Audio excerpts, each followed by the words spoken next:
नमस्कार दोस्तों, आप सभी का स्वागत है टॉप ट्रेंडिंग जीके पर।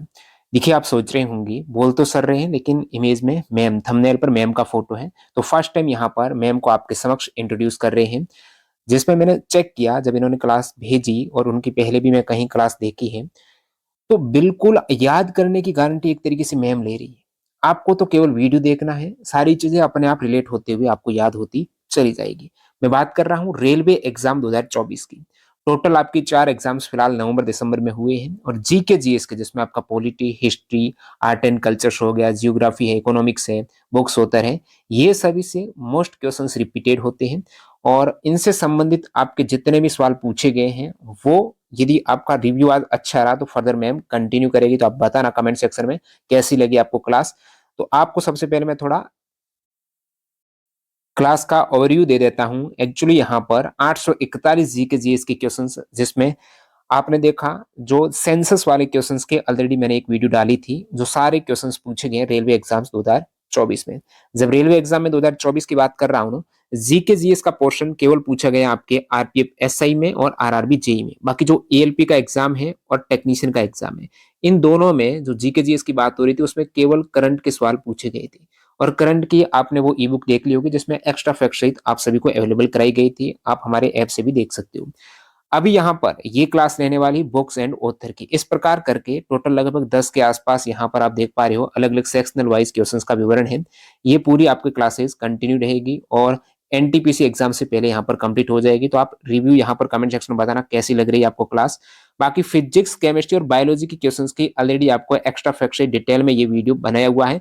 इसको मैं थोड़ा अलग करके यहाँ पर शामिल किए हैं ये क्वेश्चंस। वैसे केमिस्ट्री, फिजिक्स और बायोलॉजी यानी साइंस के क्वेश्चंस हैं, जब एएलपी और टेक्नीशियन में पूछेंगे वो पूरा एनसीईआरटी लेवल का था और इधर आपके रेलवे आरपीएफ ऐसा में पूछेंगे वो टीसीएस का अलग पैटर्न है, थोड़ा हटकर टफ लेवल के सवाल है, इसलिए यहाँ पर इसमें इंक्लूड कर रहा हूँ।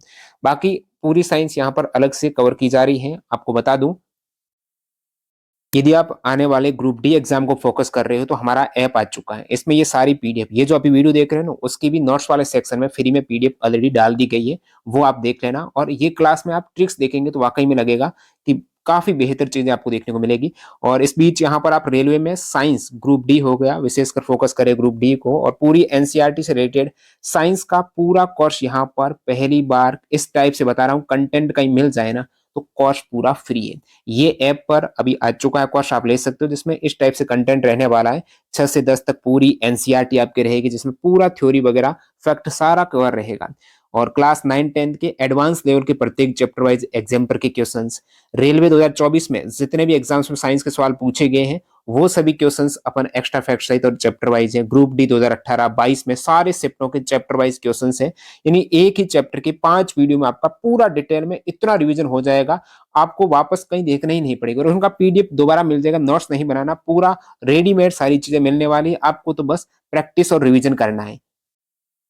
तो अभी ऐप आया है तो फर्स्ट यूजर्स के लिए यहाँ पर स्पेशल कूपन कोड है TTGK100 है, वो आप यूज कर सकते हो। प्रथम कुछ यूजर्स के लिए यहाँ पर बेनिफिट मिलने वाला है, एक्स्ट्रा डिस्काउंट। तो ऐप इंस्टॉल कर दो, ये सारी पीडीएफ वहां पर 2022 के पेपर वगैरह सारा आपको फ्री में मिल जाएगा। तो चलिए, यहाँ पर मैम आपकी क्लास कंटिन्यू कर रही है, आप रिव्यू जरूर देना।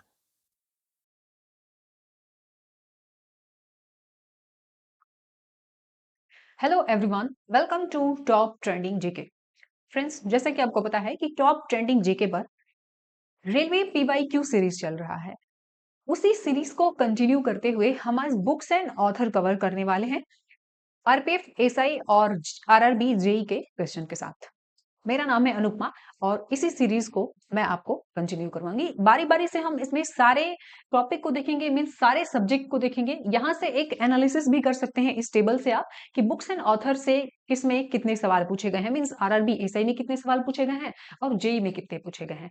साथ में यहाँ से एनालिसिस भी कर पाएंगे आप कि बुक्स एंड ऑथर के कैसे सवाल पूछे गए हैं। मैं आपको हर सवाल के साथ बताते चलूंगी कि देखिए कैसे सवाल आपसे पूछे गए हैं। तो देखिए, योजना, प्राइज और सम्मान, जब हम ये सब टॉपिक करेंगे करंट अफेयर का तो मैं उसमें आपको ट्रिक्स बताऊंगी जिससे कि आपको सारी चीजें ट्रिक के साथ या कोरिलेशन मेथड से याद होता चला जाएगा। जैसे योजना में भी योजना स्कीम है या करंट अफेयर में हम ये ज्यादा इस्तेमाल करेंगे, स्टार्टिंग जीके में भी। तो हर एक टॉपिक आपका, हर एक सब्जेक्ट कवर होगा। आज मैं आपको बुक्स एंड ऑथर कवर करवा रही हूँ, जिसमें कि हम एसआई का 22 क्वेश्चन और 9 क्वेश्चन देखने वाले हैं जेई का। ठीक है, टोटल 31 क्वेश्चन। इसमें मैं आपको डिटेल में तो बताऊंगी ही, साथ में हम कोरिलेशन मेथड से याद करने की भी कोशिश करेंगे। तो जो एक्स्ट्रा फैक्ट है उसको तो सारा मैं नहीं करवाऊंगी ट्रिक के साथ, लेकिन जो पीवाईक्यू है ना, मीन्स 31 क्वेश्चन में से मैक्सिमम को मैं आपको कोरिलेट करके याद करवा दूंगी इसी सेशन में। आप देख लीजिएगा, पीडीएफ रहेगा, आप चेक भी कर लीजिएगा, मीन्स आप टेस्ट कर लीजिएगा, है ना। 1 से 2 बार आप रिवीजन करेंगे तो ये बिल्कुल अच्छे से याद हो जाएगा, क्योंकि आपको पता है कि इसमें ये सवाल जो है वो अजीबोगरीब पूछे जाते हैं, अजीबोगरीब बुक्स वगैरह पूछे जाते हैं। तो हम इसको कोरिलेशन मेथड से याद भी करते चलेंगे, साथ में डिटेल भी देखेंगे। 841 जीके जीएस का क्वेश्चन है, चैप्टर वाइज हम कवर कर रहे हैं, 2 एग्जाम के पीवाईक्यू को हम कवर कर रहे हैं। ये सारी चीजें आपको पता चल गया, आप देख लीजिएगा, यहाँ से एनालिसिस हो जाएगा आपका कि कैसे कैसे सवाल, मतलब कितने कितने सवाल किस सब्जेक्ट से पूछे गए हैं, किस किस एग्जाम में। सेंसस कवर हो चुका है, आप जाके देख लीजिएगा एक बार, इंपॉर्टेंट है, यहाँ से हर एग्जाम में सवाल पूछा जाता है। और टेलीग्राम चैनल को ज्वाइन कीजिएगा। सबसे पहले हम देखेंगे बुक्स एंड ऑथर आरपीएफ में पूछे हुए, है ना, 2024 का एग्जाम है, 22 क्वेश्चन यहीं से है। देखिए, सबसे पहले आपके सामने rays and ways of Indian culture, rays and ways of Indian culture, इसको मैं रीड कर लेती हूँ ताकि आपको दिखे।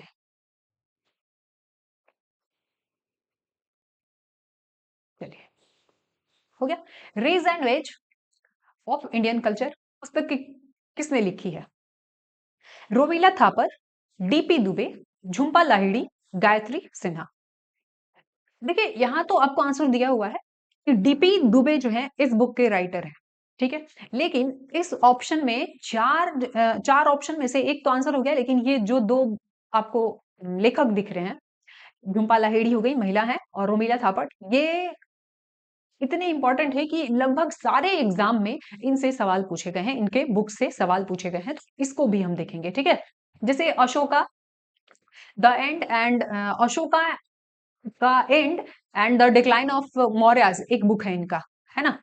अनदर मिलेनियर, मिलेनियम करके एक है इनका बुक, हम आगे सब देखते चलेंगे।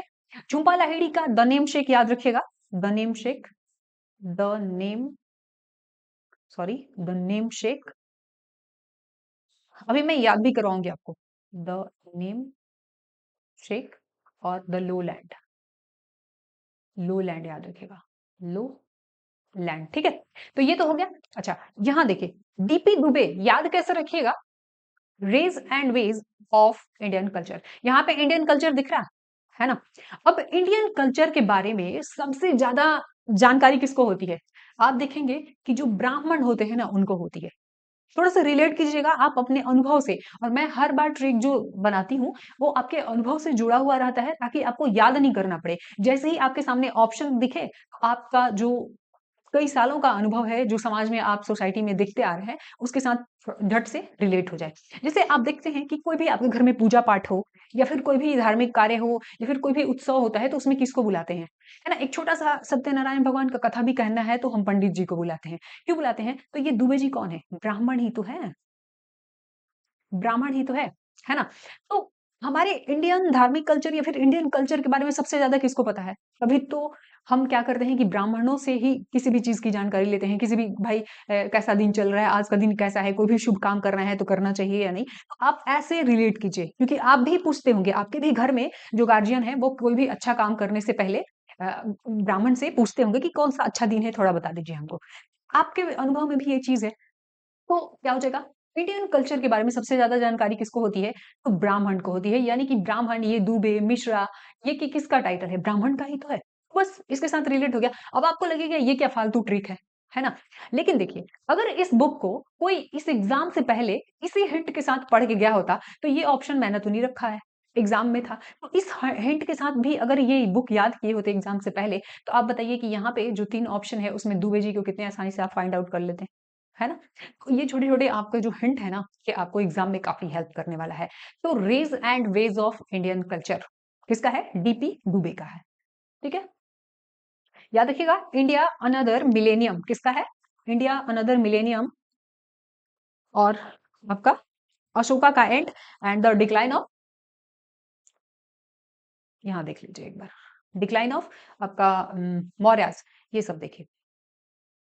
ये जो 2 इम्पोर्टेंट राइटर हैं उनका नाम, रोमिला थापर का India another millennium, India tales और अशोक का and the decline of the Mauryas, ये 3 आपको याद रखना है। रोमिला थापर से बहुत बार पूछा हुआ है, वरना एग्जाम में थापड़ लग जाएगा, थप्पड़ लग जाएगा, है ना, एक क्वेश्चन आपका चला जाएगा। तो India another millennium, Indian tales, Ashoka का and, the decline of Mauryas. आपको भी पता है कि अशोका के एंड के बाद मौर्यास का डिक्लाइन होना शुरू हो गया था। ठीक है, झुम्पा लाहिड़ी का the name shake, the low land याद रखना है। ठीक है, इसके अलावा आप देखेंगे कि इसी पीवाईक्यू में बहुत सारे सवाल ऐसे हैं जो इन मैन बुकर पुरस्कार विजेता जो भारतीय मूल के हैं इन लेखकों से हैं। कभी किसी क्वेश्चन में आपको ऑप्शन में मिल जाएगा, किसी क्वेश्चन में सीधे इनसे सवाल पूछा हुआ है। सलमान रुश्दी आपको दिखेंगे, अरुंधति रॉय दिखेंगी, किरण देसाई और अरविंद अडिगा। तो आपको ये 5 याद रखना है। और साथ में जो जेई का 9 सवाल है उसमें 2-3 सवाल ऐसे पूछे गए हैं जिसमें सिर्फ बुक का प्रकाशन वर्ष पूछा हुआ है, तो वो भी इंपॉर्टेंट है। तो सारे बुक का तो हम प्रकाशन वर्ष याद नहीं रख सकते, लेकिन जो इंपॉर्टेंट है, जैसे मैन बुकर पुरस्कार इसी बुक के लिए मिला है वीएस नैपॉल को, इन अ फ्री स्टेट 1971 में पब्लिश हुआ था। तो आपको ये तो याद रखना पड़ेगा, है ना, इंपॉर्टेंट है। इनके बहुत सारे बुक है, लेकिन ये बुक आपके लिए स्पेशल है। तो वीएस नायपॉल का इन अ फ्री स्टेट 1971 में प्रकाशित हुआ था। सलमान रुश्दी का, इसमें भी मैं आपको ट्रिक बताते चलूंगी, कुछ कुछ में, है ना, याद भी होता चलेगा। सलमान रुश्दी मिडनाइट चिल्ड्रन 1981 में प्रकाशित हुआ था। अब देखिए यहाँ पे है सलमान रुश्दी, रुश्दी यानी कि रुठना, रूठना कहते हैं ना, रूठ गया भाई, रुस गया, है ना। कोई रूठता है, रुसता है, मिडनाइट में कौन रूठता है? चिल्ड्रन ही तो। बच्चा का कोई टाइम टेबल नहीं है भाई, उसको आधी रात को अगर याद आ गया कि मुझे अमरूद चाहिए, आम चाहिए, तो अब सीजन है या नहीं आप समझो, उसको मनाना कितना मुश्किल हो जाता है। और जब आधी रात को मिडनाइट में बच्चा रोने लगे तो गार्जियन को लगता है कि भाई, पेरेंट्स को लगता है कि आसपास के लोग सुनेंगे तो क्या, उनको अच्छा नहीं लगेगा, या सब डिस्टर्ब होंगे आसपास के अड़ोसी पड़ोसी। लेकिन मिडनाइट चिल्ड्रन बच्चा रोता है, भले ही जो हमारे पेरेंट्स है वो परेशान हो, लेकिन परेशान होते तो वो क्या कहते हैं कि मान जा बेटा, मान जा। मिडनाइट में कहाँ से आएगा कोई भी चीज जो जिस चीज के लिए जिद कर रहा है। मिडनाइट में चिल्ड्रन मतलब ऐसी ऐसी हरकतें बच्चे ही करते हैं, है ना। और उसको मनाने के लिए सारी आप ताकत लगा लेंगे, सारी बुद्धि लगा लेंगे, लेकिन वो मानते नहीं है। इस तरीके से लिंक करेंगे तो आप याद कर लेंगे। देखिए, ऐसे तो आपको याद होगा, या फिर आपको लगेगा बड़ा इजी है, याद हो जाएगा, मिडनाइट चिल्ड्रन सलमान रुश्दी का है। लेकिन आपको इन्हीं 5 में से कोई एक राइटर का बुक पूछ ले और 2 ऑप्शन, इसी में से कोई 2 ऑप्शन दे देना। मान लीजिए कि the in a free state दे दिया, है ना, और आपसे अरविंद अडिगा का पुस्तक पूछा हुआ है। एक ऑप्शन में मिडनाइट चिल्ड्रन भी रहेगा, एक नैपॉल का भी बुक रहेगा, एक व्हाइट टाइगर भी रहेगा। आप गड़बड़ कर देंगे, आपको कंफ्यूजन हो जाएगा, है ना। तो ऐसे रिलेट करेंगे तो 5 में से 3 को रिलेट करके याद कर लेंगे, या 4 को, बस एक ही तो बचेगा, 1 या 2 उसमें कर लेंगे आप। ठीक है, तो ये आपको याद हो गया। अच्छा, नेक्स्ट है आपका अरुंधति रॉय का the God of small things, 1997 में ये प्रकाशित हुआ था। 1997 में the God of small things, Arundhati Roy. यहाँ पे दिख रहा है आपको गॉड ऑफ स्मॉल थिंग्स, भगवान जो है हर छोटी छोटी चीज, हर छोटी छोटी थिंग्स कौन पूरा करता है? गॉड ही तो पूरा करता है ना। तो ठीक है, इस तरीके से हम लिंक करते हैं कि देखिए रुधन, रुदन और रुंधति दिख रहा है, रुदन। अगर रुदन पसारना भी है, रोना भी है, तो कहते हैं ना कि जाके भगवान के पास रो लो, क्योंकि भगवान आपके किसी भी समस्या को सुन के, मतलब वो किसी से मजाक नहीं उड़ाने वाले हैं, किसी के साथ कह के मजाक नहीं उड़ाएंगे। लेकिन आप अपने रिश्तेदार को कहेंगे, रिश्तेदार के सामने रो रहे हैं, रुदन पसार रहे हैं कि ये कष्ट है मुझे, ये दिक्कत है, ये परेशानी है, तो वो आज सुन लेगा, लेकिन कल जाके आप ही का मजाक उड़ाएगा। तो कहते हैं ना समझदार लोग कि भाई रोना है ना, या फिर अपने मन का बात, अपने दिल का बात किसी पड़ोसी से मत कहो, किसी रिश्तेदार से मत कहो, क्योंकि वो बाद में तंज कसते हैं। अगर आपको किसी छोटे थिंग्स के लिए भी जरूरत है तो आप गॉड के पास जाके रोदन करो, वो दे देगा। नहीं देना होगा तो भले नहीं देगा, लेकिन आपका मजाक नहीं उड़ाएगा। तो इस तरीके से आप इसको रिलेट कर लेंगे। अरुंधति रॉय का भी बहुत इंपॉर्टेंट है, पावर पॉलिटिक्स है एक बुक, है ना, वो सारे हम देखेंगे। पावर पॉलिटिक्स है, आगे इस लिस्ट में मिल जाएगा आपको। फिर देखिए किरण देसाई का द इनहेरिटेंस ऑफ लॉस, 2006 में आया था। द इनहेरिटेंस ऑफ लॉस कई बार पूछा हुआ है, 2006 में प्रकाशित हुआ था। कि किसका है ये? किरण देसाई का। अरविंद अडिगा, अरविंद अडिगा की पुस्तक व्हाइट टाइगर 2008 में प्रकाशित हुआ था। ये बुक भी आई थिंक आपको पीवाईक्यू में अभी मिल जाएगा, है ना? देखिए, इसको कैसे याद रखेंगे? अरविंद अडिगा कहते हैं ना कि भाई पढ़ाई लिखाई में अड़े रहो। कभी किसी एक एग्जाम में असफलता मिल जाती है तो डर के छोड़ना नहीं होता है। अड़े रहिए, मतलब जिद्दी बने रहिए, अड़े रहिए। आप बार बार तैयारी करते रहिए, देते रहिए, एग्जाम हो ही जाएगा, सक्सेस मिल जाएगा आपको। लेकिन अगर कोई टाइगर के सामने अड़ के बैठ गया, यही अड़ियल नेचर अपना टाइगर के सामने, कोई टाइगर दिख रहा है, शेर दिख रहा है ना, टाइगर दिख रहा है, लॉयन दिख रहा है, अब उसके सामने भी भाई मेरा तो नेचर है अड़ियल है, हम समस्या से दूर नहीं भागते। भाई ऐसे समस्या से दूर ही भाग लो, है ना, पतली गली से निकल जाना चाहिए। तो कोई टाइगर के सामने अड़ेगा नहीं, अड़ेगा, निकल जाएगा पतली गली से। बस हो गया, कितनी इजी हो गया ना आपके लिए याद करना। चलिए अब चलते हैं पीवाईक्यू पे। इतना आपने एक्स्ट्रा फैक्ट देख लिया। यहाँ देखिए नेक्स्ट जो है दूसरा बुक एसआई में ही पूछा गया है, reenchantment master work of sculpture in village temple of Bihar at Orissa. Bihar और उड़ीसा के विलेज के जो टेम्पल है ना, उसकी तारीफ वारीफ की गई है ना, उसके बनावट वगैरह पे, है ना। यहाँ पे देखिए मूर्ति कला पे। अच्छा, इस पुस्तक को किसने लिखी है, ये बात पूछा है आपसे। इंग्लिश में भी है तो हिंदी या इंग्लिश कोई भी मीडियम के हैं, आपको यहाँ दिक्कत नहीं होने वाली है। 4 ऑप्शन है, Hermann Hesse, Henry David Thoreau, Robert N Linroth, Ralph Waldo Emerson. देखिए इन 4 में से आपका तो एक आंसर हो जाएगा, रॉबर्ट एन लिनरोथ। इसको मैं अभी रिलेट करके याद करवा दूंगी, ठीक है। लेकिन इन दो को याद रखिएगा, एक थोरो और एक जो हेस है, हरमन हेस, ये इंपॉर्टेंट है। एक थोरो से याद रखिए कि इनका एक निबंध था। इनका क्या था? निबंध, सविनय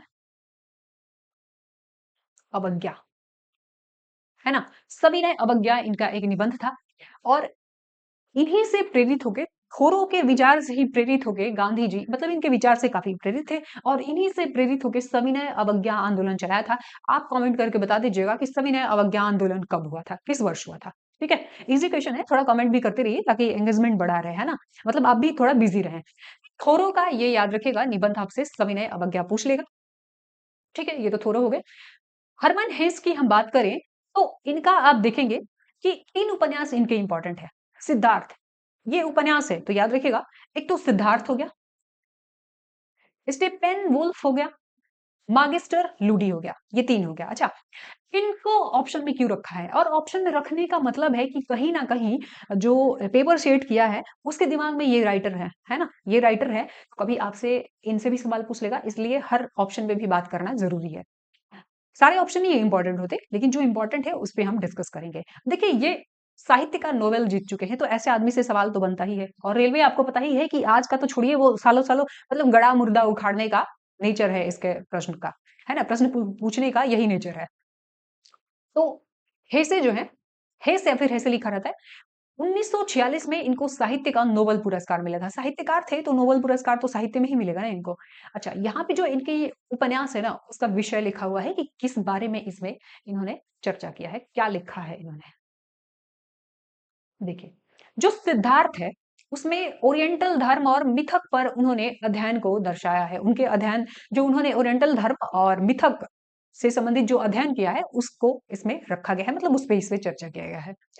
डेमियन की बात करें तो डेमियन में एक अंतरिक्ष यात्रा जिसका अपने समय में के युवाओं पर महत्वपूर्ण प्रभाव पड़ा, इस बारे में इसमें चर्चा की गई है, लिखी गई है। कांच के मन के कखेल, ये बस नहीं होगा, है ना। यहाँ पे एक सुदूर आकाश गंगा और जीवन के अर्थ की खोज पर प्रकाश डाला गया है इसमें। अच्छा, पूर्व की यात्रा एक इनकी, ये भी इंपॉर्टेंट बुक है। तो इसमें सहज वृत्ति और आत्मा, स्वतंत्रता और धर्मनिष्ठा के बीच भिन्न का अन्वेषण किया गया है। ठीक है, तो ये सारा देखिएगा। यहाँ पे देखिए थोरो का लिखा हुआ है कि इन्होंने सविनय अवज्ञा करके एक लिखा था निबंध।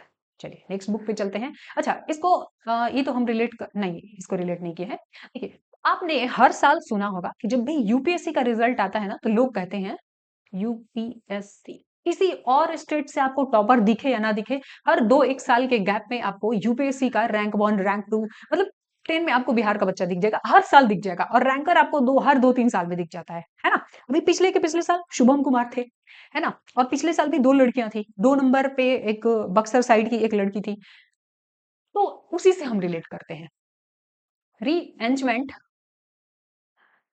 Master work of sculpture in village temple of Bihar and Orissa. अगर बिहार उड़ीसा को आपने लिंक कर लिया तो आसानी से इसका आंसर कर लेंगे, ठीक है। अब देखिए यूपीएससी जो निकालने वाले बिहार के बच्चे होंगे वो क्या ऐसे मौज मस्ती करते होंगे? नहीं, पढ़ने में एकदम लीन रहते होंगे। देखिए लीन दिख रहा है आपको? लीन, पढ़ाई में एकदम लीन रहते होंगे, है ना। रोना धोना कुछ नहीं, नहीं सब मतलब रोना धोना बाबू सोना कहते हैं ना, तो ऐसे लिंक कर लीजिए कि एकदम लीन रहते पढ़ाई में। उनके साथ उनकी जिंदगी में रोना धोना कुछ नहीं रहता, बाबू सोना नहीं रहता, बस वो पढ़ाई करते, तभी तो वो यूपीएससी तो निकालते ही हैं, साथ में अच्छे रैंक के साथ निकालते हैं, ठीक है। और ना ही उनका खाने पीने का। उड़ीसा को अगर आप मेरे क्लास को कंटिन्यू करेंगे तो आपको पता चलेगा कि मैं हमेशा, जैसे बिहार है उसको कुछ खास तरीके से ही या फिर कुछ खास वर्ड के साथ ही रिलेट करती हूँ। उड़ीसा में मैं 2 तरीके से रिलेट करती हूँ। जहाँ भी उड़ीसा आया तो वहां पे मैं रिलेट करती हूँ। डिश दिख रहा है आपको? या तो डिश से या फिर कहीं कहीं पे ट्रिक बन जाता है ऑडी से, तो ऑडी हो जाएगा, उडी या ऑडी। पहले क्या होता था? ओडिशा कहते थे ना इसको, ओडिशा, ओडिशा हो जाएगा ऐसे। तो या तो डिश से या फिर ऑडी से, यही 2 तरीका होता है, ठीक है। तो जब आप कंटिन्यू रहेंगे मेरे सेशन में, आपको इसका अंदाजा लग जाएगा कि हम कैसे रिलेट करने वाले हैं, तो ज्यादा आपको एफर्ट नहीं लगाना पड़ेगा। देखिए उनको डिश का भी मतलब क्या खाना मिलेगा आज, क्या नहीं बनेगा, क्या घर में बना है क्या नहीं बना है, उसका भी नहीं रहता है। उनको भी इस चीज का भी नहीं पड़ा रहता है, मतलब खाने पीने का भी नहीं पड़ा रहता है। डिश के लिए भी वो परेशानी रहती है कि क्या खाने को मिले, आज ये खाएंगे वो खाएंगे। वो क्या करते हैं? बस पढ़ाई लिखाई में लीन रहते हैं, तभी तो यूपीएससी क्लियर करते हैं। तो बिहार उड़ीसा दोनों को ही आपने इसमें मतलब लपेट लिया है ना। तो बिहार वाले यूपीएससी इसलिए निकालते हैं क्योंकि पढ़ाई लिखाई में लीन रहते हैं, रोना धोना बाबू सोना वाला काम नहीं करते वो, है ना। और उनको खाने पीने की भी चेत नहीं रहती है, मतलब एकदम खाना पीना भी भूल जाते हैं, ठीक है। तो डिस उसका भी उड़ीसा से आप ऐसे लिंक कर लेंगे। चलिए, तीसरा जो बुक आपको देखने को मिलेगा, निम्नलिखित में से किस पूर्व रॉ प्रमुख ने a life in the shadows a memoir नामक पुस्तक लिखी है? आलोक जोशी ने, अरविंद दवे, ए एस दुलात या फिर जे एस बेदी? आंसर तो आपको दिख रहा है, ए एस दुलात ने। इसको कैसे आप याद रखेंगे? देखिए यहाँ पे शैडोज वगैरह से नहीं, मेमोयर से हम लिंक कर लेंगे। मेमोयर से अगर कभी लाइफ में आपको 2 लात पड़ी है, मतलब 2 लात का मतलब ऐसे ही मतलब पैर से मारने को ही नहीं कहते, कहते हैं कि वक्त 2 लात मतलब वक्त का थप्पड़ लगता है। तो क्या थप्पड़ लगता है? वक्त टाइम कभी आके वक्त कभी थप्पड़ लगाता है? नहीं, मतलब जो वक्त के साथ हमें जो सीख मिलता है, सबक मिलता है, उसी को तो कहते हैं ना। तो वक्त का जब थप्पड़ लगता है या 2 लात लगता है, कभी लाइफ में आप ऐसे मतलब कोई ऐसे गलती हुई है आपसे और वहां पे से कुछ सीखा है आपने, तो आप ऐसे रिलेट करेंगे, ठीक है। कभी आपको 2 लात पड़ी हो, बताइए किसके मेमोरी में नहीं रहेगा? अगर किसी को 2 लात पड़ी है कभी, तो कैसे मेमोरी में नहीं रहेगा? तो मेमोयर के साथ आप ये 2 लात को रिलेट कर लेंगे, ठीक है। थोड़ा सा अजीबो-गरीब ये टाइटल है इनका, इस वजह से आप रिलेट कर लिए। नहीं तो सिंह रहता, सिन्हा जी रहते तो रिलेट करना मुश्किल होता। तो 2 लात पड़ेगी जिंदगी में और आपके मेमोरी में नहीं रहेगा, हो ही नहीं सकता ऐसा। सिंपल है। चलिए, यहाँ देखिए, women freedom fighters of India, women freedom fighters of India पुस्तक के लेखक कौन है? Sanjay Yadav, E B Havell, Arvind Adiga, Shashi Tharoor. शशि थरूर भी इंपॉर्टेंट है ना, कांग्रेस ही है, इंपॉर्टेंट है। इनके भी बुक हम देख लेंगे। अरविंद अडिगा आपको बताई थी ना कि जो मैन बुकर पुरस्कार विजेता इंडियन मूल के राइटर हैं, उनके आपको या तो सीधे सवाल मिल जाएगा उनसे या फिर ऑप्शन में, ये मिल गया ना आपको, ठीक है। चलिए, अब अरविंद अडिगा मैंने आपको ट्रिक से याद करवा दिया है, इनका बुक आप बता दीजिए थोड़ा ऐसा एक बार कमेंट करके, ठीक है। लास्ट में मैं बता दूंगी, इसी से मतलब इसी क्वेश्चन में लास्ट में बता दूंगी, ठीक है। याद कैसे रखेंगे आप? Women freedom fighters of India. आज जो हम जय हिंद करते हैं, आज जो हम लोग 26 जनवरी और अपना 15 अगस्त को क्या करते हैं? जय हिंद गाते हैं, ठीक है। या फिर जय हिंद करते हैं, जन गण मन करते हैं। ये जो जय हिंद हमें मिला है, जो स्वतंत्र हिंदुस्तान मिला है, उसमें महिलाओं के याद को हम कैसे भूल जाएंगे? कैसे भूल जाएंगे बताइए? Women freedom fighters, women women freedom fighters को हम भूल जाएंगे? याद है भाई, हमें याद है ना, कि कैसे उन्होंने कंधे से कंधे मिला के जो पुरुष थे उनके साथ हमारे देश की आजादी में उन्होंने भी सारी परेशानियों को झेला है। तो जय, जो हम जय हिंद कहते हैं, ये जय हिंद तक का सफर तय करने में हमारे फ्रीडम महिला फ्रीडम फाइटर्स का भी महत्वपूर्ण योगदान रहा है। ये सब किसी को, हर किसी को याद है। तो संजय और यादव हो गया, ठीक है। चलिए,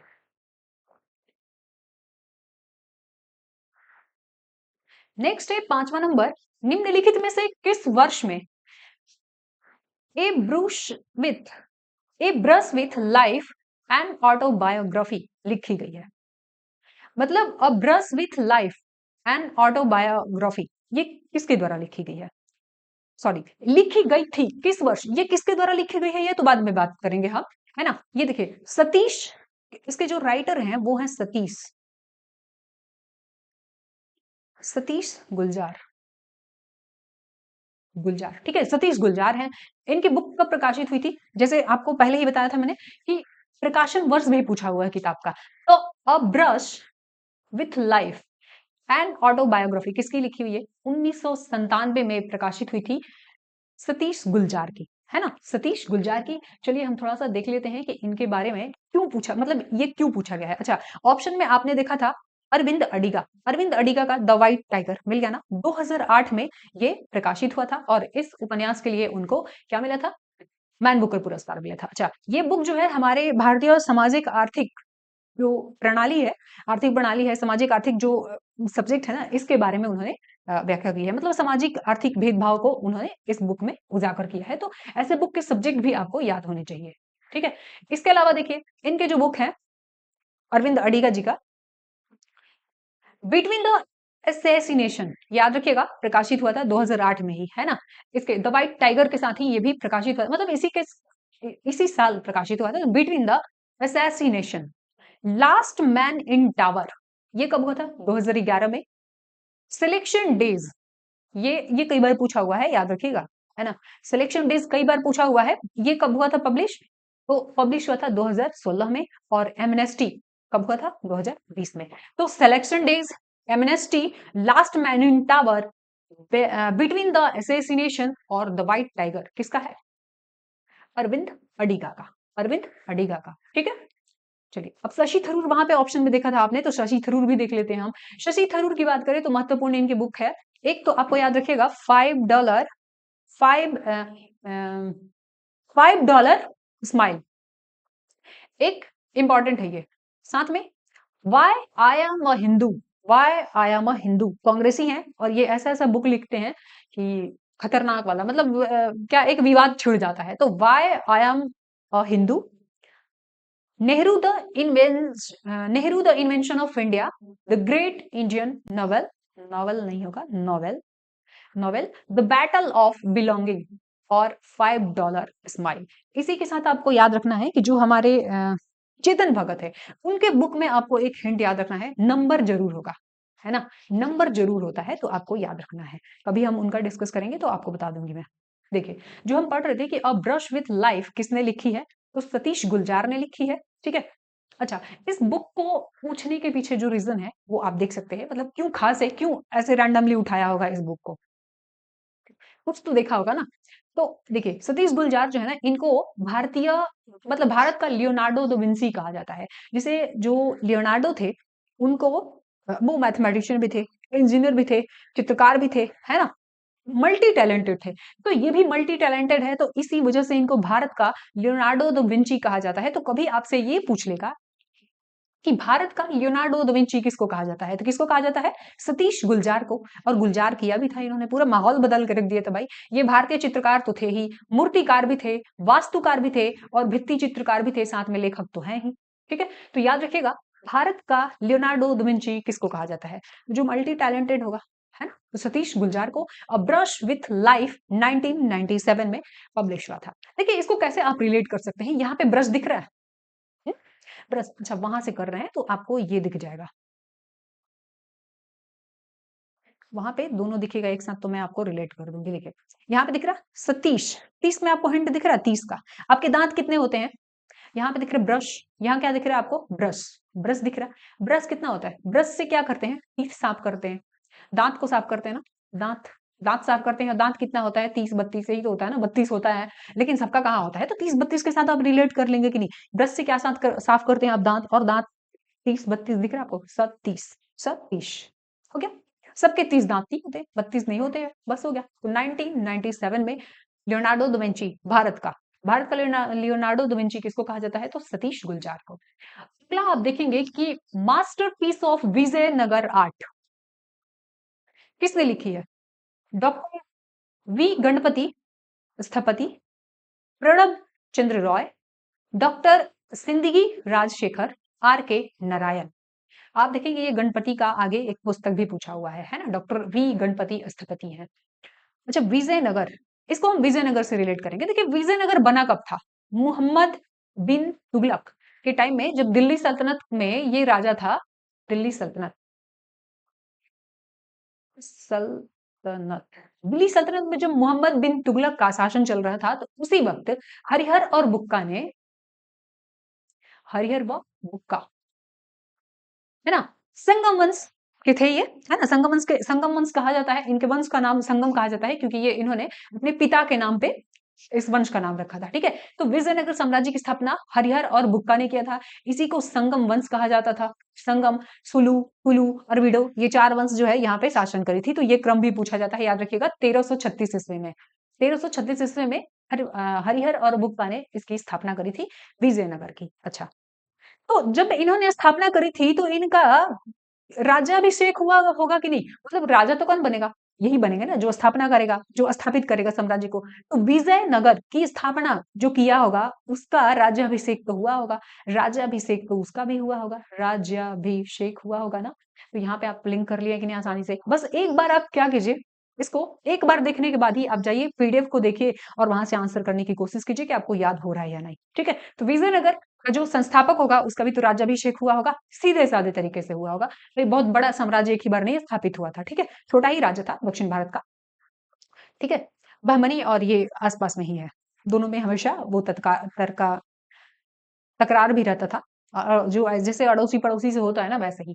तो डॉक्टर सिंदगी राजशेखर इसके राइटर हैं, किसके? विजयनगर आर्ट के, मास्टरपीस ऑफ विजयनगर आर्ट, इसके बारे में इन्होंने लिखा है। नाम से ही पता चल रहा है कि किस बारे में ये बुक होगा। नेक्स्ट आपका, निम्नलिखित में से किस महिला समाज सुधारक ने पुणे में घर पर ही शिक्षा प्राप्त की तथा स्त्री पुरुष तुलना नामक पुस्तक प्रकाशित किया? देखिए नाम से ही स्पष्ट हो रहा है कि इन्होंने उस टाइम में जो स्त्री और पुरुष के बीच भेदभाव देखा जाता होगा समाज में, कैसे पुरुष जो है उनका वर्चस्व है समाज में और कैसे महिलाओं का नहीं है ना, वो दबी हुई है, दबी कुचली है हर महिला, उसी की तुलना की गई है स्त्री और पुरुष की। इसके 4 ऑप्शन है: सावित्रीबाई फूले, बेगम रुकैया सखावत हुसैन, ताराबाई सिंधे और फातिमा शेख। 1882 में ये बुक जो है पब्लिश हुई थी। कब? 1882 में, 1882 में ये प्रकाशित हुई थी। ताराबाई सिंधे की है, ताराबाई सिंधे की। ताराबाई हुई किसका नाम रहता है? तो स्त्री का ही नाम रहता है, तो थोड़ा सा आपको यहाँ पे ध्यान रखना होगा। ताराबाई। अच्छा देखिए यहाँ पे तुलना है ना, स्त्री पुरुष की तुलना की गई है। आप चाहें तो यहाँ पे लिंक कर लेंगे, ताराबाई छिंदे है ना। तारा, जैसे कहते हैं चांद तारे से करते, भाई तुम, इसका मुखड़ा तो चांद जैसा है, चांद से हम तुलना करते हैं ना, तो यहाँ पे तुलना दिख रहा है, स्त्री पुरुष तुलना, ताराबाई। एक छोटा सा हिंट मिल गया जहां से आप आंसर कर लेते। ठीक है, अगर इसी ऑप्शन के मतलब इसी हिंट के साथ मैं आपको पहले से याद करवा के भेजती, मतलब याद करवा देती, और आप इस एग्जाम में बैठते, तो आसानी से आंसर कर लेते कि नहीं। किसके साथ तुलना की जाती है? चांद के साथ, तारा के साथ, सूरज के साथ। तो दिख रहा है आपको तारा, चांद सा मुखड़ा है, तारा जैसा मुखड़ा है, तारे, क्या वो गाना भी तो है ना, चांद तारे तोड़ लाऊंगा ऐसे करके। ठीक है, देखिए। अच्छा, अब इस बुक को क्यों पूछी गई है? तो इसमें भी आप देखेंगे कि इसको कहा जाता है कि ये first modern Indian feminist text है। First modern Indian feminist text है। तो बताइए ये बुक इंपॉर्टेंट हुआ कि नहीं? बाकी महिलाओं के लिखे पुस्तक से ये पुस्तक थोड़ा अलग है कि नहीं? इसके पूछने का कारण है कि नहीं, बनता है कि नहीं? First modern Indian feminist text कौन सा है? कभी ये सवाल पूछ लेगा तो आपके ऑप्शन में होगा ताराबाई सिंधे। ठीक है, फर्स्ट मॉडर्न इंडियन फेमिनिस्ट कौन थी? ताराबाई सिंधे की स्त्री पुरुष तुलना। चलिए नेक्स्ट बुक पे चलते हैं हम। नेक्स्ट है 8वां नंबर, निम्नलिखित में से आदि पुराण के लेखक कौन है? अमोघ वर्ष, कृष्ण, ऋषभदेव, जिनसेन। आंसर क्या हो जाएगा? जिनसेन। ठीक है, जिनसेन। ये राष्ट्रकूट शासक अमोघ वर्ष जो था ना, उसके दरबार में रहा करते थे। ठीक है, तो आदि पुराण, आदि पुराण, आदि पुराण मतलब आदिकाल की, या फिर जो पुरानी चीजें होती है, हम जिनको सुन सुन के, सेन मतलब सुन सुन के याद करते हैं। आदि पुराण की, आदिकाल की जो चीजें हैं, पुरानी चीजें हैं, उसको हम कैसे जानते हैं? सुन के जानते हैं, है ना। एंशिएंट जब आप हिस्ट्री पढ़ते होंगे तो आपको पता है। तो देखिए, इसके बारे में आपको याद रखना है कि ये राष्ट्रकूट सम्राट जो थे, अमोघ वर्ष इनके दरबार में रहा करते थे। तो कभी आपसे ये भी पूछ लेगा कि जिनसेन किसके दरबार में रहा करते थे? तो राष्ट्रकूट सम्राट अमोघ वर्ष के, ठीक है? तो आदि पुराण आपको ध्यान रखना है। चलिए, अगला जो बुक है, वो है आत्मकथा अर्थ कथानक। निम्नलिखित में से किसने लिखी थी? आत्मकथा अर्थ कथानक किसने लिखी थी? तो इसको लिखने वाले 4 ऑप्शन हैं, मतलब लिखने वाले के लिए आपको 4 ऑप्शन दिए गए हैं। वाल्मीकि, नर्मद, बनारसी दास, रास सुंदरी देवी। क्या होगा आंसर? बनारसी देवी, बनारसी देवी। देखिए, इसको कैसे आप रिलेट करेंगे? अर्थ कथानक, भाई कथावाचक जो होते हैं या फिर जो गाना गाते हैं, आप देखेंगे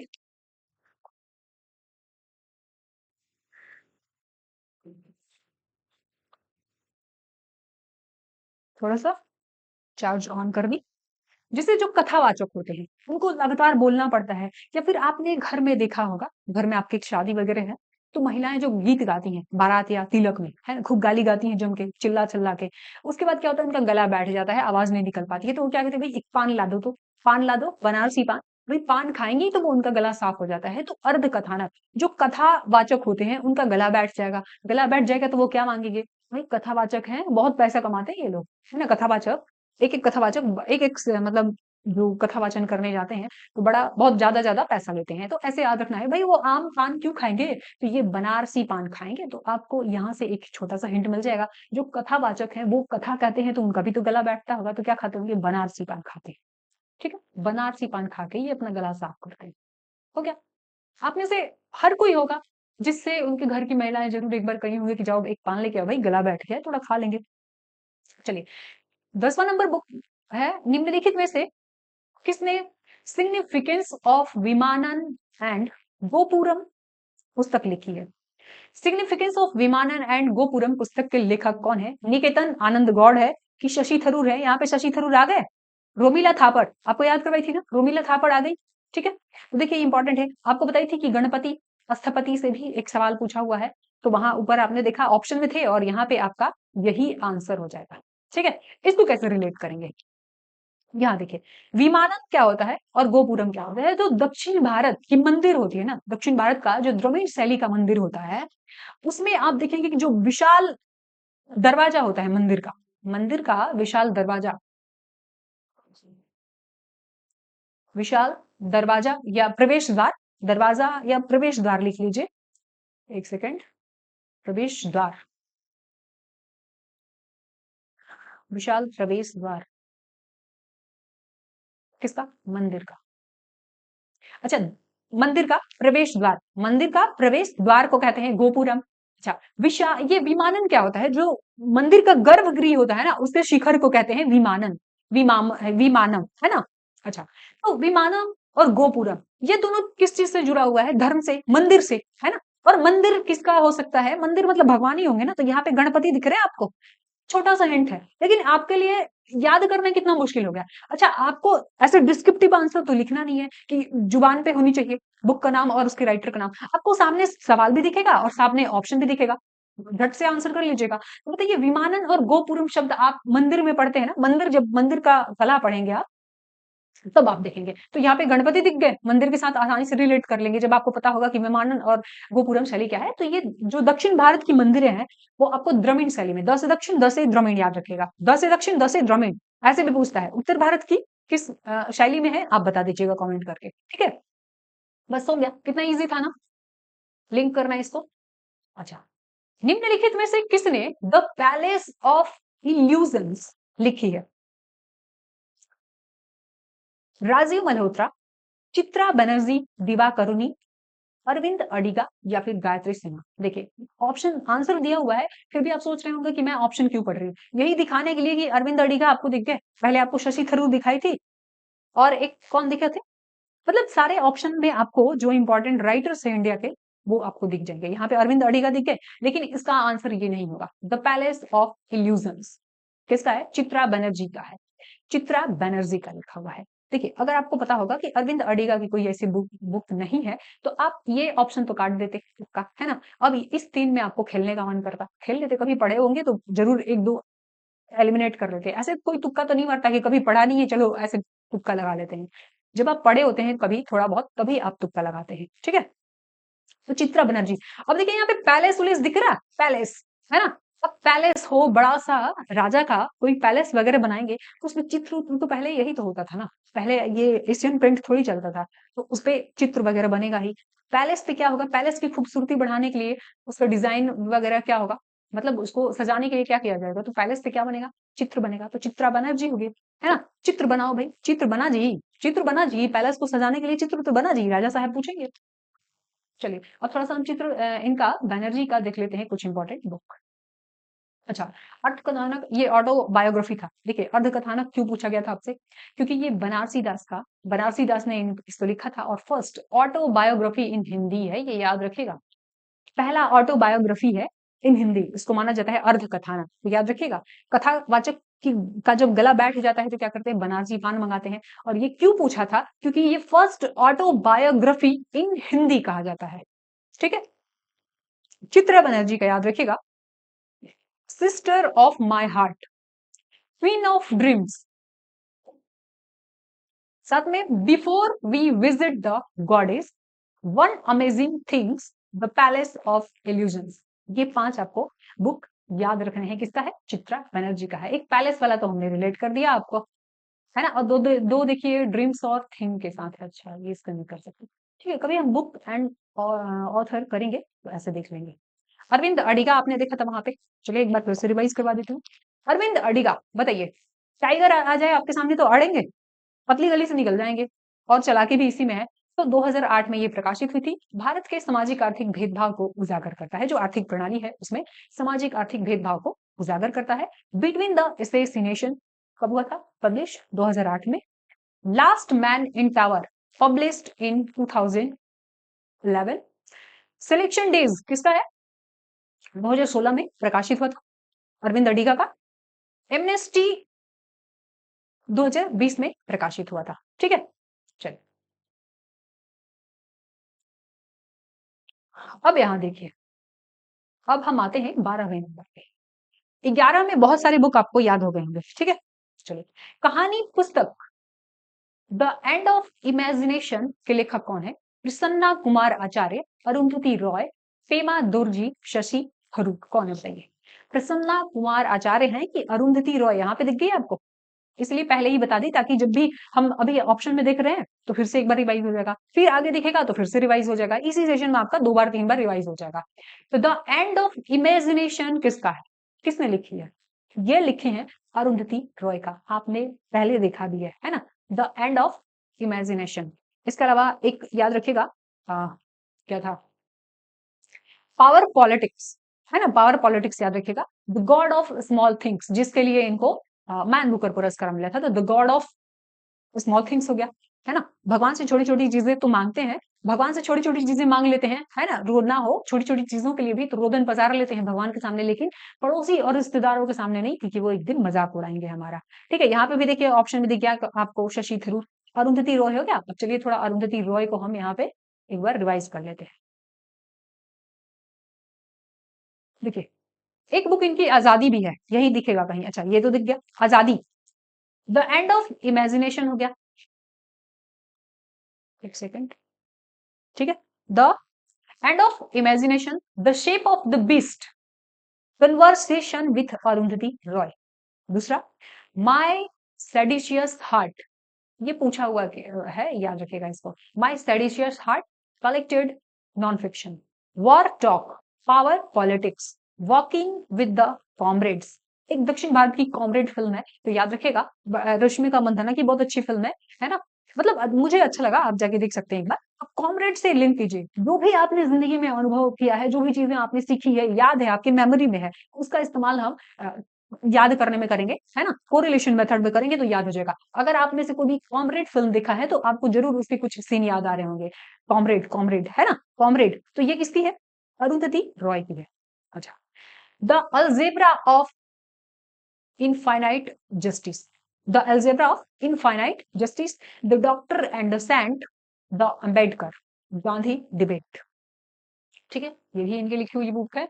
और the God of small things सबसे लास्ट में आपको देखना है तो 10 बुक इंपॉर्टेंट है, एक बार 2 बार रिवीजन कर लीजिएगा तो आपको ये जुबान पे तो नहीं होगा लेकिन आपके माइंड में जरूर होगा कि कहीं ना कहीं आपने पढ़ा है इस बुक को। ठीक है, यहाँ देखिए, निम्नलिखित में से किसने गणेशाज स्वीट टूथ लिखी है? गणेशाज स्वीट टूथ लिखी है किसने? संजय पटेल और एमिनी हैंस ने, किरण देसाई ने, अलका जोशी ने, अमिताभ घोष ने। अमिताभ घोष की भी इसमें पुस्तक मैंने ऐड नहीं करी है, लेकिन अमिताभ घोष भी इंपॉर्टेंट है, याद रखना है आपको। ठीक है, ये भी इंपॉर्टेंट है, अमिताभ घोष। गणेशाज स्वीट टूथ किसकी लिखी हुई है? संजय पटेल और एमिनी का, एमिली का, हाँ दिख रहे हैं, ऑप्शन एक ही है, संजय पटेल और एमिली हैंस। आप गणेशाज के साथ कैसे लिंक करेंगे? आप देख रहे होंगे कि कैसे उटपटांग टाइप के नाम वाले किताब पूछे गए हैं। तो गणेशाज स्वीट टूथ, अच्छा, गणेशाज, गणेश जी की पूजा होती है तो उसमें लड्डू तो होगा ही, मतलब स्वीट्स तो चढ़ेगा ही। किसी भगवान की पूजा आप करेंगे तो फल फूल चढ़ा देते हैं, है ना? जैसे आप देखिए शिव जी का पूजा करेंगे तो हम बेर चढ़ाते हैं, अमरूद चढ़ा लेंगे, कोई भी फल चढ़ा दें, लेकिन गणेश जी की पूजा हो और उसमें स्वीट ना हो, लड्डू ना हो, ऐसा हो ही नहीं सकता। और बच्चों को क्या पसंद होता है? मिठाई, है ना? बड़ों को भी पसंद होता है लेकिन बच्चों को ज्यादा पसंद होती है। तो जैसे ही गणेश पूजा होगा, कभी भी गणेश जी की पूजा होगी तो क्या होगा? बच्चे इसी मतलब लालच में रहते हैं कि ए मिली, ए देखो मिलेगा, ए भाई देखो मिली, क्या मिली भाई? गणेश जी की पूजा हो रही है तो स्वीट तो जरूर मिलेगा, मिठाई तो जरूर मिलेगा। ठीक है, तो संजय पटेल और एमिली हेंस की लिखी हुई ये पुस्तक है गणेशाज स्वीट टूथ। ठीक है, चलिए 14वां नंबर बुक है 1920 में निम्नलिखित में से किसने एक मराठी पाक्षिक समाचार पत्र मुख नायक शुरू की थी? एमसी राजा ने, महात्मा गांधी ने, डॉक्टर अंबेडकर ने, या फिर स्वामी अच्युतानंद ने? डॉक्टर अंबेडकर ने लिखी थी, याद रखिएगा, मराठी पाक्षिक समाचार मुख नायक। तो मुख नायक के लेखक कौन है? एक लिखिएगा, एक याद रखिएगा, अछूत कौन और कैसे, है ना? एक इनका है अछूत कौन और कैसे,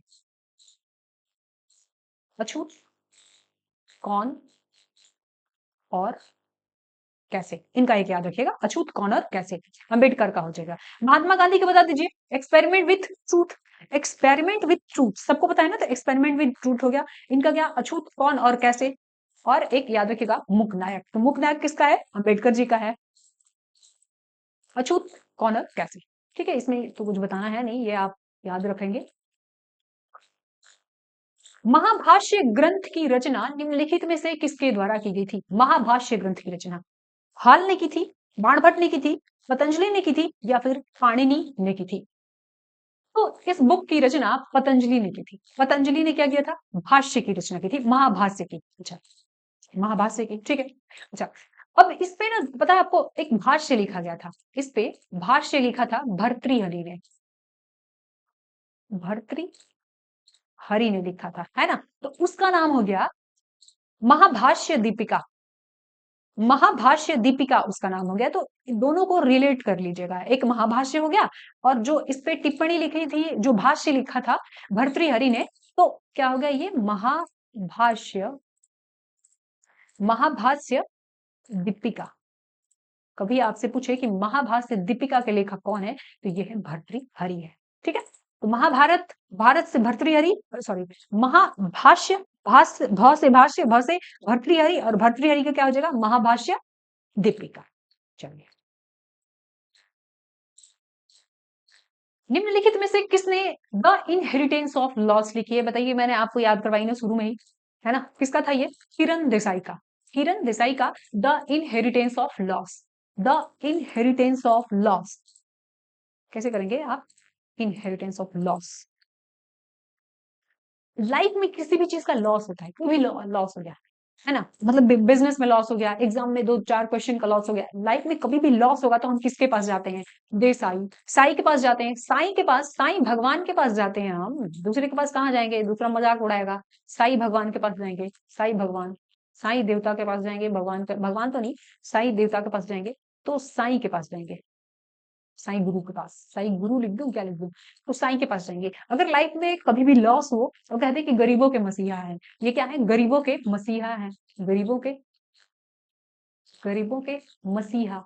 तो गरीबों के मसीहा है, तो मसीहा के पास तो जाएंगे, कभी लॉस हो जाए तो भगवान हमारे बिजनेस को फिर से बूस्ट कीजिए, ठीक है, आशीर्वाद दीजिए, ऐसे करके। किसका है? किरण देसाई का है। देखिए, किरण देसाई को आपने हाँ, मैंने आपको पहले भी पढ़ाया है। ये महाभाष्य पतंजलि का हो गया, संस्कृत व्याकरण पर लिखा गया ग्रंथ है। पाणिनि का अष्टाध्यायी और पाणिनि का अष्टाध्यायी है और खाद्यान्न के वर्तिका सूत्र पर लिखा गया है ये, ठीक है।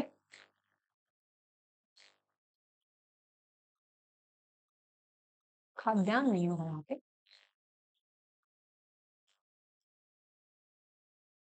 ये गलत है ना, खाद्यान्न नहीं होगा। चलिए, भर्तृहरि भर्तृहरि पतंजलि के महाभाष्य पर भाष्य लिखे थे, उसका नाम क्या था? महाभाष्य दीपिका, याद रखना आपको, ठीक है। किरण देसाई की बात करें तो द इनहेरिटेंस ऑफ लॉस 2006 में आई थी इनकी, है ना। अच्छा, चलिए,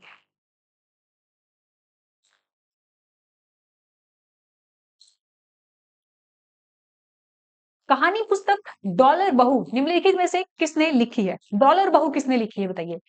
ईबी हैवेल ने लिखा है कि प्रसन्ना कुमार आचार्य ने लिखा है, अरविंद अडिगा ने, या फिर डॉक्टर सुधा मूर्ति ने? यहाँ पे भी अरविंद अडिगा आ गए, द व्हाइट टाइगर, याद रहेगा, द व्हाइट टाइगर। डॉक्टर सुधा मूर्ति, सुधा मूर्ति, है ना। अभी करंट में भी इनके लाइफ पर इनकी जो वाइफ है और जो नारायण मूर्ति है, मतलब ये सुधा मूर्ति और नारायण मूर्ति के ऊपर लिखी हुई है। तो ये सुधा मूर्ति डॉलर बहू। अब देखिए, डॉलर लेके कहते हैं कि बहुत पैसा लेके दहेज लेके बहू लाए हैं, बहुत दहेज लेके लाए हैं बहू, ऐसे रिलेट कीजिए। दहेज लेकर अगर बहू लाए हैं, आप सोचेंगे कि वो एकदम बिल्कुल सीधा हो, मूर्ति की तरह, आप जहां बैठा दे बैठ जाए, जो आप बोले करे, जैसे आप रखें उसको वैसे रहे, तो रहेगी नहीं। कहते हैं दहेज लेके आइए भाई, और डॉलर में लेके आइए, तो समझ रहे हैं आप, तबाही मचा देगी, पूरा भूकंप ला देगी घर में। तो डॉलर बहू लाए हैं आप, डॉलर लेके बहू लाए हैं, दहेज भी लिए हैं डॉलर में, और बहू लेके आए हैं, और कहेंगे सोचेंगे आपकी वो सीधी रहे, तो बिल्कुल नहीं रहेगी, मूर्ति की तरह सीधी तो एकदम ही नहीं रहेगी, तो भूल जाइए आप। हो गया कि नहीं, बताइए, याद हो गया? कई बार आप पढ़ते होंगे ये सब, लेकिन याद नहीं होता होगा। किरण देसाई का हो गया इनहेरिटेंस ऑफ लॉस हो गया 2006 में। अनकॉमन लव अर्ली लाइफ, अच्छा, एक इनका याद रखिएगा सुधा मूर्ति के ऊपर, और जो इनकी है, करंट में आया था, चित्रा बनर्जी ने लिखी थी ये पुस्तक, है ना। तो an uncommon love the early life of Sudha and Narayana Murthy, इस बुक में करंट की है, तो ये इंपॉर्टेंट है, याद रखिएगा। चित्रा बनर्जी ने इसको लिखा था कि कैसे ये, मतलब शुरुआत में ये टेस्ला कंपनी में इंजीनियर थी शायद, टेस्ला कंपनी को ज्वाइन की थी, जो इनकी वाइफ थी सुधा, और जो नारायण मूर्ति थे वो भी कुछ कर ही रहे थे। तो दोनों को कैसे, दोनों मिले, फिर कैसे बातचीत हुई, फिर कैसे, मतलब इंफोसिस के स्थापना तक का जो संघर्ष था, कैसे उतार चढ़ाव जिंदगी में आया, वो सारा अनुभव इसमें लिखा हुआ है। तो चित्रा बनर्जी ने लिखी थी, याद रखिएगा। एंड अनकॉमन लव किसका है? The early life of Sudha and Narayana Murthy का, ठीक है। चलिए, कथा सरित सागर डैश में रचित कहानियां का एक संग्रह है। अब देखिए, हमने बुक देखा कि 3 तरीके से पूछे गए। पहले तो 2 देखा कि प्रकाशन वर्ष पूछा गया, और एक तो पॉपुलर तरीका है कि कोई भी पुस्तक किस लेखक का है, ये पूछता है। फिर प्रकाशन वर्ष से भी सवाल पूछे गए हैं, तो आप जब भी पढ़े तो इन 2 चीज को ध्यान रखें। तीसरा, जो आप पहले की किताबें पढ़ेंगे, है ना, धर्म से, अर्थशास्त्र से, जो पुरानी किताबें हैं, उसको आपको देखना है कि वो किस भाषा में है, बिल्कुल ध्यान रखना है। उसके लेखक के साथ-साथ वो किस भाषा में लिखी गई है। तो कथा सरित सागर संस्कृत भाषा में लिखी हुई है। कथा सरित सागर किसमें लिखी हुई है? संस्कृत भाषा में लिखी हुई है। यहाँ आप देख लीजिए एक बार, कथा सरित सागर सोमदेव का लिखा हुआ है। कथा सरित सरित सागर दिख रहा है आपको? सौ का भरमार दिख रहा है आपको? तो सोमदेव हो जाएगा, कथा सरित सागर। यहाँ पर देखिए, सोमदेव से, सोम किसको कहते हैं? सोम जो शब्द है ना, सोम शिव और चंद्रमा के लिए इसका इस्तेमाल किया जाता है। यहाँ पे मैं लिख रही हूँ, यहाँ पे जो देखिए, इसके लेखक कौन है?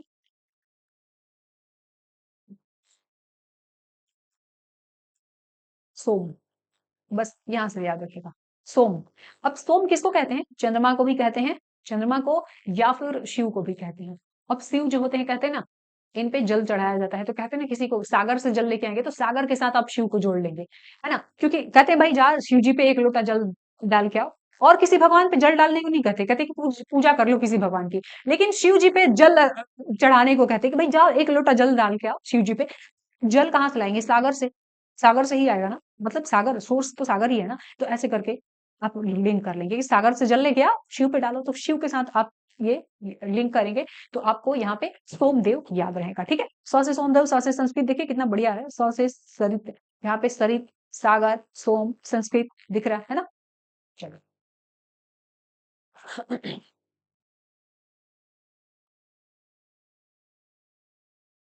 यहाँ पे टिक करना भूल गए।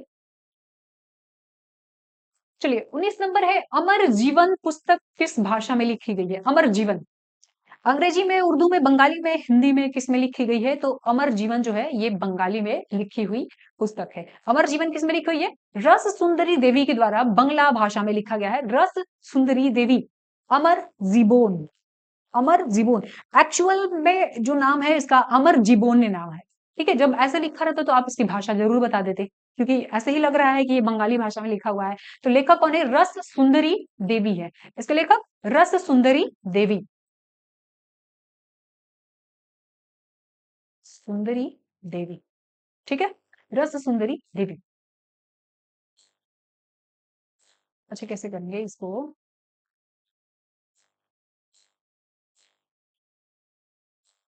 रस सुंदरी देवी, इस बार भाषा पूछा है तो आपसे कभी इसके लेखक का भी नाम पूछ लेगा, तो रस सुंदरी देवी, अमर जीवन। जैसे जो सेना होता है, जो सेना में जाते हैं लोग, उनको लगता है कि इस देश के मतलब मरने को भी ना वो समझते हैं कि हम शहीद भी हो गए, इससे ज्यादा मतलब हमारी जिंदगी में कौन सी खुशी आएगी, मतलब इससे सुंदर बात क्या होगी कि हम अपने देश के लिए शहीद हो गए, अमर हो गए हमेशा हमेशा के लिए। ऐसे तो हर रोज मरते हैं लोग, लेकिन किसको याद करता है? लेकिन जो शहीद होते हैं, अमर शहीद, उनको सब याद करता है। तो उनकी जिंदगी कितनी सुंदर होती है ना। तो अमर शहीद, अमर अमर अमर जीवन को याद रखेगा, अमर जीवन, अमर जीवन, जिसके जीवन अमर हो गया, कितना सुंदर बात है। ऐसे करके आप लिंक करेंगे, थोड़ा सा आपको याद करने में मदद मिलेगा। अगला है, निम्नलिखित में से किसने द व्हाइट टाइगर पुस्तक लिखी है? देखिए आ गया ना, जो मैंने आपको मैन बुकर पुरस्कार विनर 5 इंडियन मूल के राइटर को और उनकी पुस्तक को लिखवाया, शुरू में आपको याद करवाया। आप देखेंगे कि उन वो ऑप्शन में या फिर आपको कहीं ना कहीं सवाल में, ऑप्शन में कैसे भी करके आपको दिख रहे हैं। तो अगर ऑप्शन में भी दिख रहे हैं तो आप उसको एलिमिनेट तो कर लेंगे ना, उनके इंपॉर्टेंट बुक्स आपको याद रखने पड़ेंगे। ठीक है, द व्हाइट टाइगर किसका है? टाइगर आ जाए सामने तो अड़ना उड़ना बिल्कुल सही नहीं है ना, निकल जाना है। ठीक है, क्या हो जाएगा? अरविंद अडिगा। इनका क्या हो जाएगा बताइए? पावर पॉलिटिक्स हो जाएगा। एक आजादी आपने पढ़ी है, आजादी हो जाएगा। Power politics, power politics. अब बताइए, the God of small things, the God of, the God of small things. ठीक है, हो गया।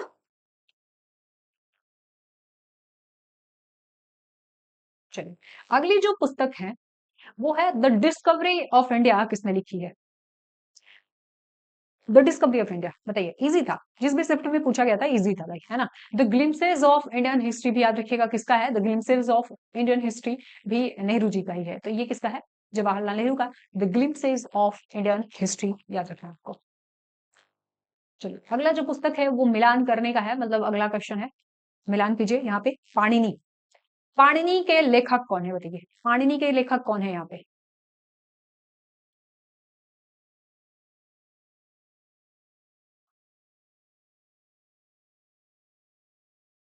एक, यहाँ पे लास्ट बज गए, दो। महाभाष्य किसने लिखा है ना? पतंजलि ने। अच्छा अब यही बता दीजिए कि महाभाष्य दीपिका किसने लिखा है? महाभाष्य दीपिका किसने लिखी है बताइए? महाभाष्य दीपिका किसने लिखी है? तो इसको लिखने वाले का नाम है भर्तृहरि, भर्तृहरि ने लिखा है। ठीक है, अष्टाध्यायी हो गया, अष्टाध्यायी। अष्टाध्यायी किसका है? पाणिनि का हो गया अष्टाध्यायी, पाणिनि का। हाला का क्या हो जाएगा? ये है ना, गाथा सप्तशती। और यहाँ पे आपको मालती काग्नि मित्रम किसका है? कालिदास का है। लिंक कैसे करेंगे? गाथा, जहाँ पे गाथा उथा होगा मतलब गाया जाएगा, है ना, गाथा उथा जहाँ गाया जाएगा, गाथा गाया जाएगा, कहानी गाया जाएगा, कुछ भी गाया जाएगा, वहां पर तो हल्ला उल्ला तो होगा ही, है ना, हल्ला होगा। यहाँ पे सही आंसर भी आपको दिख जाएगा, 3 4, 3 4 1 2, है ना, 3 4 1 2। कौन सा दिख रहा है आपको? 3 3 4 3 4 1 2, ये दिख रहा है आपको 3 4 1 2। 3 पाणिनि, पाणिनि पाणिनि अष्टाध्यायी, अष्टाध्यायी हो जाएगा पाणिनि। हल्ला वल्ला तो होगा, जहाँ पे गाथा गाया जाएगा वहां पे हल्ला तो होगा ही। कालिदास का ये मालविकाग्नि मित्रों में आपको पता ही होगा। पतंजलि का अभी अभी पढ़ा हमने महाभाष्य, तो जब भी महाभाष्य पढ़े आप ये महाभाष्य दीपिका भी भर्तृहरि का याद कर लीजिएगा। चलिए, इसके बाद आपका आता है जेई का पुस्तक, है ना। जेई में जो पूछे गए हैं 9 पुस्तक उसको देखेंगे। अरुणिमा होसकोटे द्वारा लिखित heirloom Treasuries, the culture tapestry of India, a compilation of selected articles from India Beckons, volume 1 है ये। इसका प्रकाशन किस वर्ष हुआ? अब देखिए, इस पुस्तक का प्रकाशन वर्ष आपसे पूछ लिया गया है। ये 2020 की पुस्तक है, बहुत पहले का नहीं पूछा गया है। जो प्रकाशन मतलब प्रकाशन वर्ष वाला जो पुस्तक है करंट से, वो आपका 18 19 18 भी नहीं दिखा, 19 20 21 22 यही से पूछा गया है। ठीक है, तो आपको 24 वाला 23 वाला बढ़िया से याद रखना है, 2 साल कम से कम पूछेगा। ये किसका है? ये बुक भी देखिए किसका लिखा हुआ है, अरुणिमा होसकोटे। अरुणिमा होसकोटे, ये इतना होसकोटे, होस दिख रहा है, होस और हेयर लूम, हा थोड़ा हा हो जाएगा। और इतना कॉम्प्लिकेटेड बुक का नाम है, इतना लंबा नाम है कि इससे तो दिमाग ऐसे ही घूम जाएगा। कब आया था ये? प्रकाशित हुआ था 2020 में। देखिए, नेक्स्ट है Indian culture, a compendium of Indian history, culture and heritage. किस वर्ष प्रकाशित हुई थी? 22 में, 23 में, 21 में या फिर 20 में? तो ये प्रकाशित हुई थी आपकी 2021 में। कब हुई थी? 2021 में। अब 5-6 बुक बचा हुआ है, तो थोड़ा सा हम डिटेल देख लेते हैं और उसके बाद हम आगे बढ़ते हैं यहाँ पे। देखिए, अमर जीबोती बता दी आपको, अमर जीबो ने रस सुंदरी देवी का बंगला भाषा। Indian culture, a compendium of Indian history, culture, heritage 2021, doctor S Srikanta Sastri का है। डॉक्टर श्रीकांता शास्त्री, याद रखिए श्रीकांता शास्त्री का है। ठीक है, अच्छा।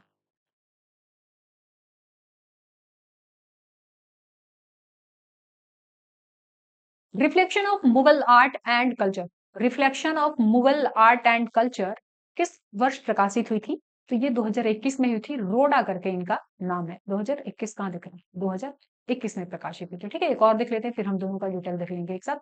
2018 में प्रकाशित post colonial elements in Amitabh Ghosh, the shadow lines के लेखक कौन है? अरुंधति रॉय है कि सलमान रुश्दी, अमिताभ घोष? ये देखिए तीनों इंपॉर्टेंट हो जाएंगे, है ना, तीनों इंपॉर्टेंट हो जाएंगे। निवेदा निवि।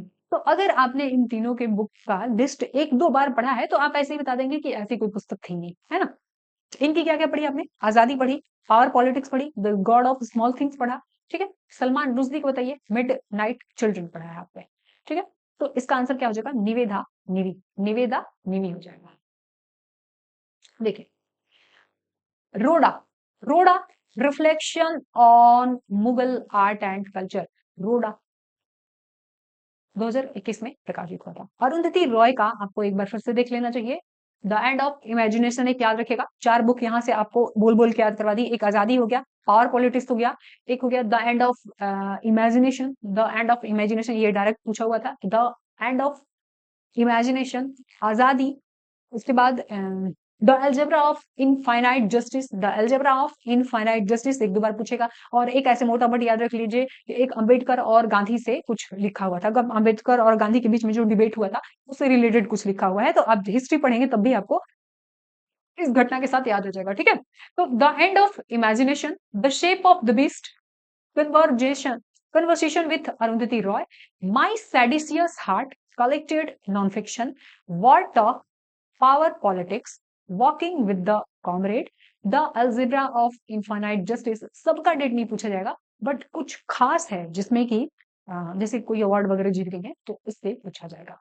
ठीक है, आजादी, the God of small things याद रखना आपको। चलिए, झुम्पा लाहिड़ी का याद रखिएगा 2 तो, द नेम शेक और द लोलैंड। ठीक है,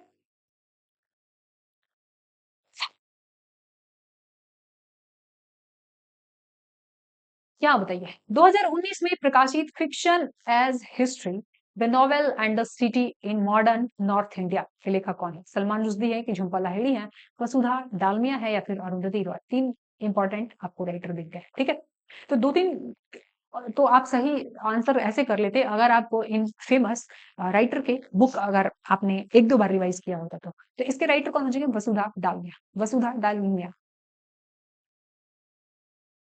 चलो, कालजयी भारतीय उपन्यास चंद्रकांता मूलतः किस भाषा में लिखी हुई है बताइए? जो चंद्रकांता है वो किस भाषा में लिखी हुई है? तो हिंदी में लिखी हुई है चंद्रकांता, याद रखेगा। किस भाषा में? हिंदी में लिखी हुई है।